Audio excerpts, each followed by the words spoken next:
Salut tout le monde, j'espère que vous allez bien. Aujourd'hui, personne ne m'a donné de sous pour mon crowdfunding. On verra, j'espère que ça va marcher. Ouais, je vais attendre la fin du mois. De toute façon, je ferai une vidéo sur comment ça s'est passé, ce que j'en ai retiré comme enseignement, etc. Si ça a marché ou pas, pourquoi ça n'a pas marché. On va voir. Mais en tout cas, le lien est toujours dans la description de la vidéo. Donc si vous voulez aller checker et me donner des sous, eh ben, allez-y, ça aide beaucoup. Aujourd'hui, on va parler de Procreate et on va parler notamment de la mise à jour qui va bientôt arriver et qui va permettre de pouvoir faire de la peinture sur des modèles 3D directement dans Procreate. Et on va aussi parler d'un mail que j'ai reçu de leur part où ils montraient comment faire du dessin en réalité augmentée avec un logiciel Apple qui s'appelle Swift Playground, qui est un logiciel qui permet d'apprendre Swift, le langage d'Apple. C'est une petite vidéo aujourd'hui, c'est pas une grosse vidéo, mais c'est juste important de le connaître. Ça fait un petit bout de temps que je voulais la faire cette vidéo, mais j'avais pas eu le temps. Donc voilà.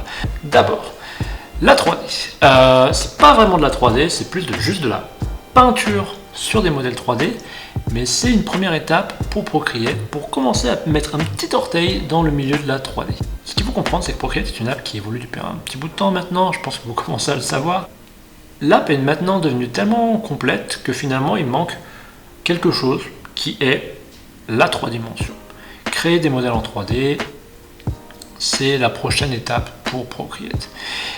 Et dans cette mise à jour, le fait qu'ils passent à la peinture en 3D indique le fait qu'ils vont passer à la 3D. Pas dans les 2 ou 3 prochains mois, je pense plutôt dans les 8-9 prochains mois qui vont arriver, mais ils travaillent là-dessus.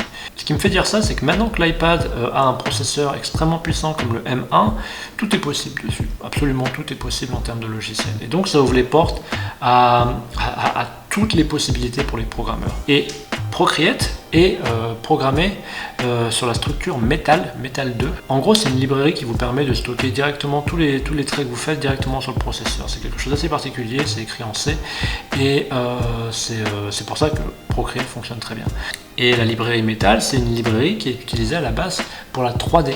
Et donc on voit où Procreate va en venir. Et ça fait, je pense que c'est ce qui a motivé le fait qu'ils soient passés à Metal il y a plusieurs années de ça, parce qu'ils voulaient justement anticiper déjà cette étape pour leur application. Et maintenant que la technologie a fait que ça y est, c'est possible de pouvoir avoir un iPad extrêmement puissant qui peut générer énormément de choses, et bah du coup on y est. La façon dont je pense que Procreate va s'y mettre.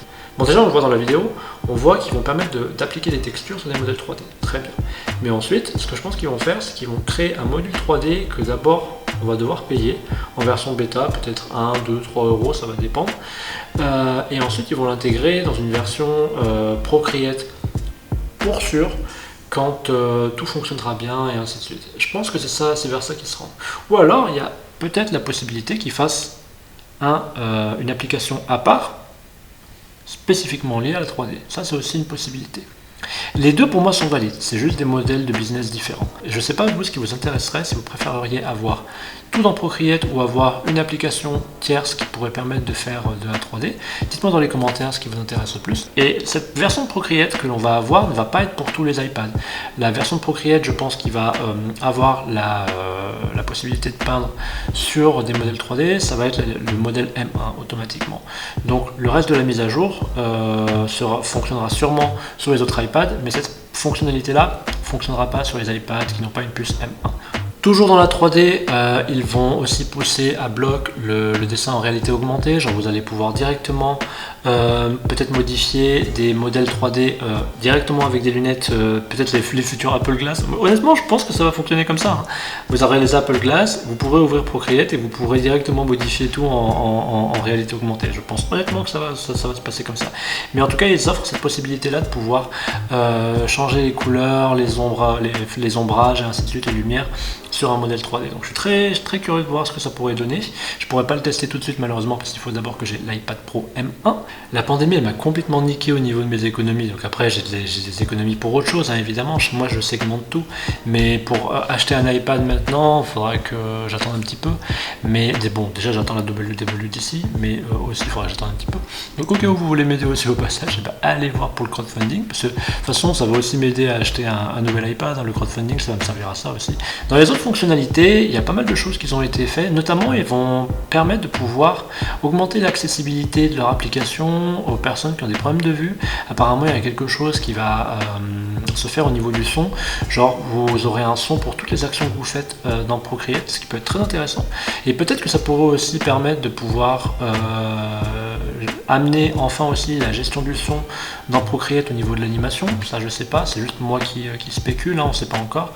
Concernant le reste de ce que Procreate propose, donc il y a aussi ce que je vous ai parlé au niveau du son, etc.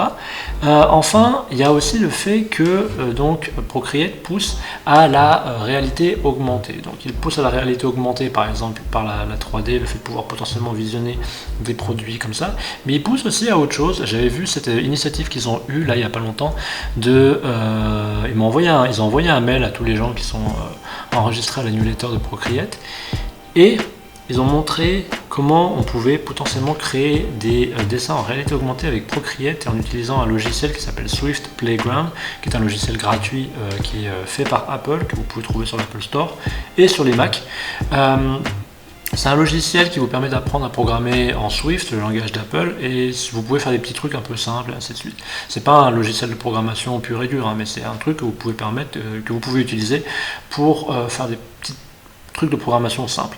Je pense peut-être faire un tutoriel là-dessus, je sais pas si ça vous intéresse, dites-moi dans les commentaires de cette vidéo si ça vous intéresse que je fasse un tutoriel sur comment faire ce genre de choses. Moi ça me va, hein, c'est mon métier de toute façon de programmer, donc du coup voilà. Mais bon bref, c'est juste une petite vidéo aujourd'hui pour vous expliquer un petit peu tout ça. Je sais pas ce que vous attendez comme fonctionnalité pour la mise à jour de Procreate. N'hésitez pas à me dire dans les commentaires ce que vous attendez. Moi quant à moi, je vous remercie d'avoir regardé cette vidéo. Je vous invite à aller voir mon crowdfunding dans le lien de description, et je vous remercie d'avoir regardé cette vidéo et je vous retrouve bientôt. Salut!